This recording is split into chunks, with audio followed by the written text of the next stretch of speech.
Ya, buat teman-teman semua, tonton konten saya sampai kelar ya, biar nggak salah paham. Buat kadrun-kadrun, sama juga, sampai kelar juga, biar tambah puyeng.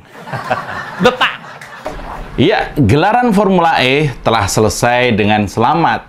Minimal pembalap aman, penonton aman, dan Pak Jokowi pun bersedia hadir. Aman.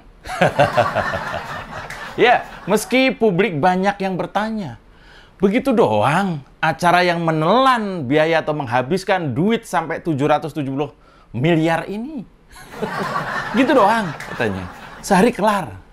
Ya, untuk sementara tinggal kita tunggu apakah bakal ada temuan-temuan dari KPK atau Kejaksaan Agung. Ya, dengan sportif kita juga harus sampaikan selamat kepada panitia Formula E, khususnya Bang Roni ya. Di tengah drama-drama sejak awal, akhirnya toh podium terisi juga oleh para juara ajang balapan mobil listrik itu. Bahkan Pak Jokowi juga didaulat menyerahkan piala untuk juara pertama, yaitu Mitch Evans. Luar biasa ya. Kadrun girang banget hari ini. Lihat Pak Jokowi datang girang, sambil ngeledek pendukung Pak Jokowi tentunya. Ya kadrun ya memang begini. Tiap hari kerjanya menghina Pak Jokowi, giliran didatengin presiden, girangnya minta ampun. Gimana rasanya? Seneng kan? Iya, banyak catatan menarik yang bisa kita lihat dari gelaran yang baru aja kelar ini. Kita semua tahu biaya yang cukup mahal kan ya? Tahu kan? Mahal banget nih biayanya. Dan juga sponsor lokal yang penuh misteri. Tapi bukan itu yang bakal kita bahas kali ini. Yang menjadi sorotan publik tentu saja selain soal sponsor, juga soal pengerahan kader, terutama kader partai, untuk menjadi penonton. Atau pakai istilah netizen, ini tuh ada penonton bayaran lah, ibaratnya begitu. Pada nonton karena tiketnya dibeliin, dibayarin, alias ditraktir. Siapa yang traktir? Nah, ini menariknya. Pergelaran ini memang aneh sejak awal. Seperti nggak ditelaah, nggak dipikirin matang-matang, atau nggak didiskusikan secara mendalam gitu. Kayaknya sih begitu ya. Makanya kan Anies nggak tahu kan kalau ada sponsor minuman keras. Karena nggak diteliti dari awal. Ya karena nggak ditelaah itu tadi. Nah, seolah-olah nih ya, begitu ditawari ajang yang dikira bakal seheboh MotoGP ini, ya langsung main iyain aja. Belum lagi soal penonton. Ini barang baru bro, belum populer. Apalagi ada ajang sejenis yang jauh lebih populer, yaitu MotoGP, Formula One, dan balap liar. Jadi kalau nggak menarik banget, sulit mendatangkan penonton dengan harga tiket yang selangit itu. Panitia akhirnya sadar, putar otak, putar ide. Maka diduga pengerahan massa dilakukan. Masa siapa yang ada duitnya? Ya masa partai lah. Iya, asal tahu sama tahu aja sih. Dan asumsi ini mendekati kenyataan ketika partai politik rame-rame mengerahkan kader atau pengurusnya untuk mengisi bangku-bangku penonton di gelaran tadi. Kalah dong sahabat dahsyat ya. Yang pertama adalah dari Partai Amanat Nasional. Nggak tanggung-tanggung, mereka beli kursi 1 tribun. Ini apaan sih? Sombong amat. Bahkan Zulhas, sang ketua umum, mengakui bahwa partainya memborong tiket 1 tribun. Wah, ini sih edan. Ini asli edan banget. Dan dengan niat akan membirukan sirkuit Formula E. Kampanye sekali ya Bapak ini ya. Nih, setahu saya nih, koreksi kalau salah ya, 1 tribun itu, ya tribun ada 2 ya.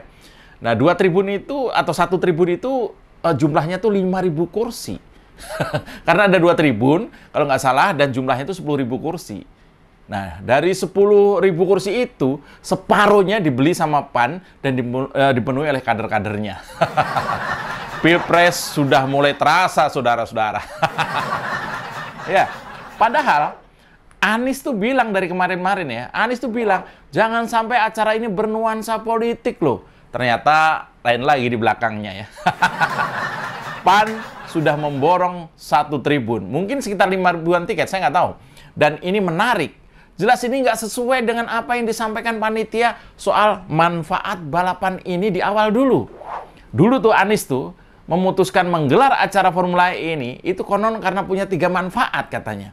Yang pertama, investasi yang akan mendatangkan 1,2 triliun rupiah nilai ekonomi. Luar biasa. Yang berikutnya adalah acara ini adalah destinasi wisata pasca pandemi. Wah, kemudian akan menempatkan Jakarta menjadi kota event internasional. Waduh, kayaknya nih ketiga manfaat ini nggak tercapai tuh sampai gelaran ini selesai. Apa tuh istilahnya? Amsyong ya. Masa investasi yang ada adalah duit sudah keluar, sponsor nggak jelas, tiket juga pura-pura ludes, padahal diborong oleh kelompoknya sendiri. Dari sisi bisnis, ini juga cuma halusinasi. Karena ajang Formula E ini oleh pendirinya sendiri bahkan, dibilang Formula E ini adalah gelaran yang selalu rugi. Jadi kalau diniatkan sebagai investasi oleh Anies, ya ngaco lah. Atau lebih parahnya seperti yang netizen bilang, ini sih namanya stupid banget. Lalu Formula E juga dibilang destinasi wisata. Wisata apanya? Yang benar destinasi wisata itu ya adalah Ancol. Di dalamnya ada Dufan, ada samudra, ya kan? Dan lain-lain yang ditutup nih kemarin atau tadi gara-gara acara Formula E ini. Atau ajang memajukan UMKM katanya. Ini beritanya malah UMKM sepi. Ya jelas aja karena UMKM itu sepertinya kan cuma gimmick ya. Biar ada kesan merakyatnya tuh tinggi gitu loh. Padahal ketika balapan dimulai, PKL ya, yang dagang di sekitar kawasan Ancol malah nggak boleh buka. Malu ya Pak Anies ya. Kasian ya, rakyat kecil tuh yang kena. Nah, ini lebih menarik lagi ya menurut saya ya. Saya tetap meyakini ini adalah ajang politik sebenarnya. Ajang politis malah. Kenapa saya sebut sebagai ajang politis? Ya karena mulai dari penonton saja, pengerahannya datang dari para elit partai yang berdekatan dengan Anies. Dan juga diangkatnya elit Nasdem sebagai ketua panitia. Makin menegaskan dugaan itu. Belum lagi kalau dikaitkan dengan misalnya upaya mendongkrak elektabilitas Anies yang melorot terus versi survei yang kredibel. Tadi Partai Amanat Nasional yang memborong tiket 1 tribun, sementara ada partai lain yang nggak mau ketinggalan. Waduh, ini apa ini? Jadi ajang jor-joran traktir anak buah ya? Ini apa yang mau ditunjukkan? Yaitu Partai Demokrat. Sama saja. Pengurus Partai Demokrat juga dikomando untuk memborong tiket acara itu. Entah berapa ribu tiket yang diborong, tapi tetap saja sama dengan yang dilakukan oleh Partai Amanat Nasional, yaitu membirukan tribun penonton. Karena seragam partainya kebetulan sama-sama biru dengan PAN. Dan AHY juga datang dan nampak ceria. Karena mungkin dia berhasil memenuhi tribun dengan kader-kadernya. Anies juga girang banget, terlihat karena terbebas dari bulian netizen kalau sampai nggak ada yang nonton. Nah, kader PKS kemana ya? Masa Anies punya hajatan istimewa nggak ada yang nongol? Tiket kemahalan ya? Atau karena ada aroma minuman keras? Kan kalau nggak mau minuman keras ada alternatifnya, namanya minuman lembek. Selamat datang di Oposisi 69 FM bersama saya, Mas Jupray. Tarik bambang, sedikit disenggol lapor polisi, padahal doyan nyenggol tanpa basa-basi. Orang ngebanyol, kok disomasi. Oh sial, semua salah Jokowi. Oh no, ini negara gua. Oposisi gak ada otaknya. Bangsat! Yo, baru kelar ajang Formula E digelar di kawasan Ancol dan Kadrun senengnya bukan main. Kadrun seneng banget. Seneng karena balapan berjalan lancar, nggak hujan deras. Ya, cuaca di Jakarta kebetulan memang bagus, meski panasnya pol. Dan tentu saja ini membuat gelaran Formula E lancar sejak pagi. Kadrun udah deg-degan dari kemarin, jangan sampai gerimis apalagi hujan. Dan ternyata aman, Kadrun bisa tidur pulas malam ini. Yang berikutnya adalah seneng karena Puan datang. Kadrun seneng banget. Wah. Padahal si Puan ini lagi jadi bahan berita karena dipaksa kawin politik dengan Anies oleh Yusuf Kala. Puan datang dengan sumringah, seolah ia mau menegaskan bahwa Puan ada hubungan istimewa secara politik dengan Anies. Kadrun happy banget. Biasanya kan mereka kalau membuli Puan tuh nggak kira-kira tuh. Itulah Kadrun. Yang berikutnya Kadrun juga seneng banget karena Pak Jokowi hadir. Ya, Pak Jokowi hadir bersama beberapa menteri. Ya Pak Presiden datang ya karena diundang, ya kan? Dan tentu saja sebagai presiden, Pak Jokowi nggak akan pilih kasih terhadap kelompok manapun. Karena Pak Jokowi adalah presiden seluruh kelompok yang ada di Indonesia. Mau kadrun atau bukan, selama lu pemegang KTP Indonesia, ya presiden lu saat ini adalah Pak Jokowi, ya kan? Itulah kebesaran hati Pak Jokowi, bro. Kepada orang yang seolah merendahkannya saja, Pak Jokowi itu mau hadir. Itulah kenapa Presiden Jokowi sangat dicintai oleh rakyatnya, oleh kami.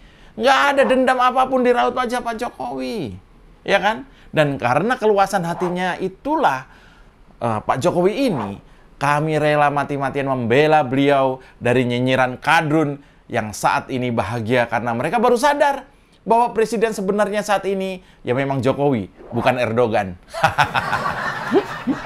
Tajam ya. Nah, Formula E sudah kelar. Entah apakah tahun depan diadakan lagi atau tidak. Tapi yang jelas tahun depan sudah tidak ada campur tangan Anies lagi. Dan tinggal kita tunggu apakah ada efek samping dari gelaran balapan ini. Siapakah yang akan mendatangi Anies pasca balapan ini? Apakah tim ses acara tadi minta fee? Apakah partai-partai penyelamat acara tadi minta sekedar kompensasi? Ataukah KPK dan Kejaksaan Agung yang akan silaturahmi? Ya, lalu kita tunggu apa saja manfaat setelah balapan Formula E ini. Apakah rakyat Jakarta bakal mulai membeli mobil listrik? Apakah rakyat Jakarta mulai rajin balapan di Ancol? Kita nggak tahu. Ataukah malah banyak masyarakat yang rajin beli minuman keras? Kita tunggu saja ya. Demikian Oposisi 69 FM edisi weekend hari ini. Jangan pernah lelah mencintai Indonesia. Tarik ke Bambang. Sedikit disenggol lapor polisi, padahal doyan nyenggol tanpa basa-basi. Orang ngebanyol kok disomasi. Oh sial, semua salah Jokowi. Oh no, ini negara gua. Oposisi gak ada otaknya. Bangsat!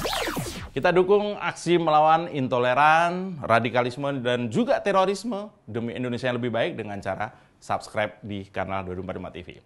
Makasih. Mau kemana kawan tanpa arah tujuan, cari masalah rawan, urus saja masa depan.